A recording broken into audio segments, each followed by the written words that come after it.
Today we are going to solve NCERT 12th standard maths problem.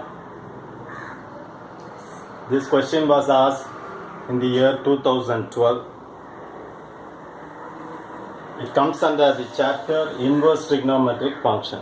So the question is, prove that sine inverse of 63 by 65 is equal to sine inverse of 5 by 13 plus cos inverse of 3 by 5.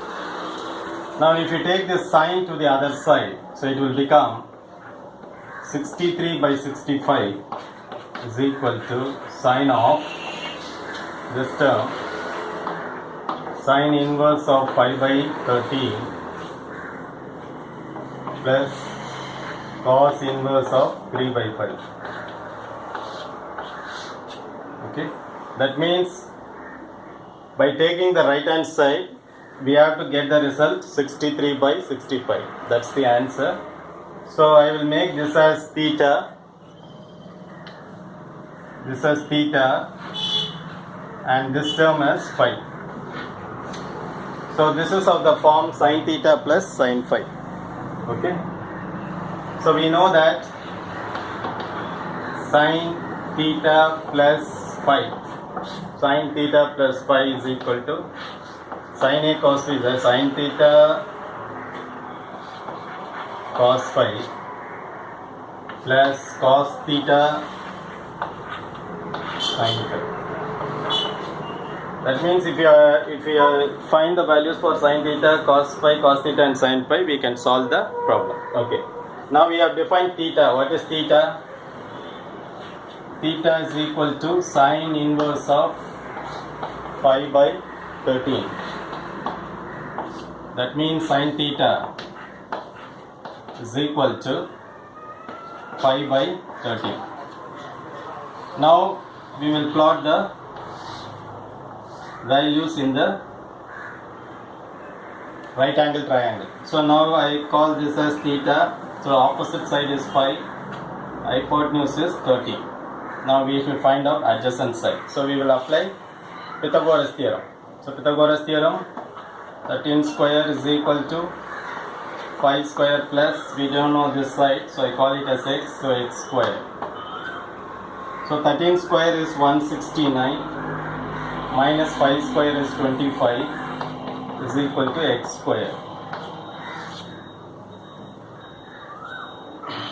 9 minus 5, 4, 6 minus 2, 4 and 1, 144.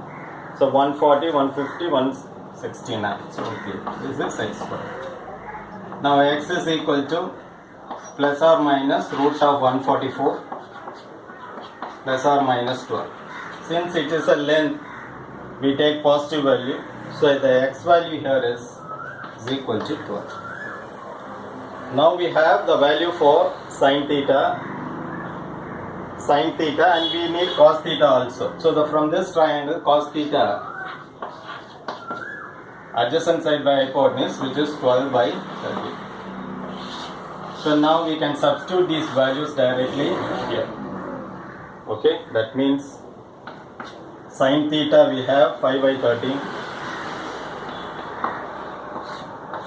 cos phi we have to find out, plus we have cos theta is 12 divided by 13 sin phi. So now we have to find out sin phi and cos phi. Okay. For that, we should take the next term.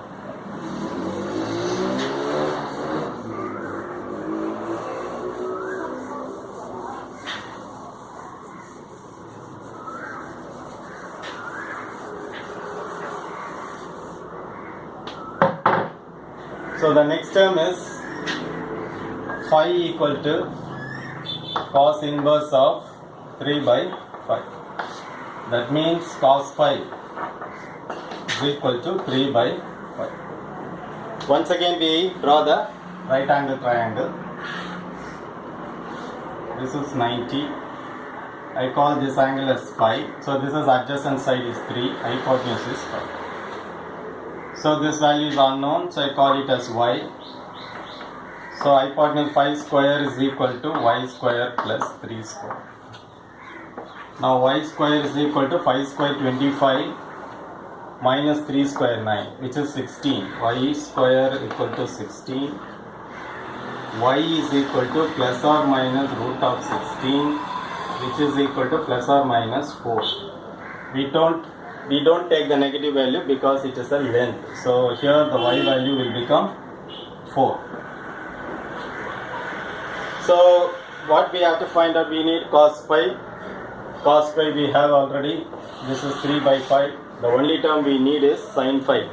So from this diagram, sin phi is equal to opposite side, which is 4 by hypotenuse, which is 5. Now we will substitute here. That is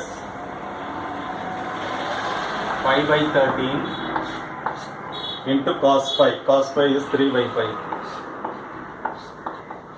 plus 12 by 13 into sin phi. Sin phi we have the value as 4 by 5.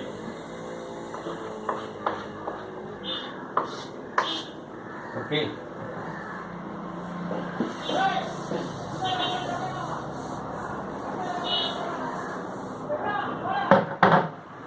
Therefore,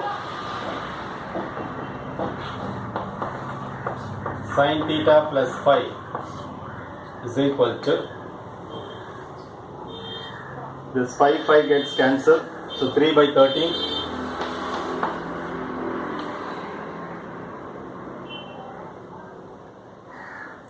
12 fours are 48. Okay, we will take the LCM as it is. 5 threes are 15.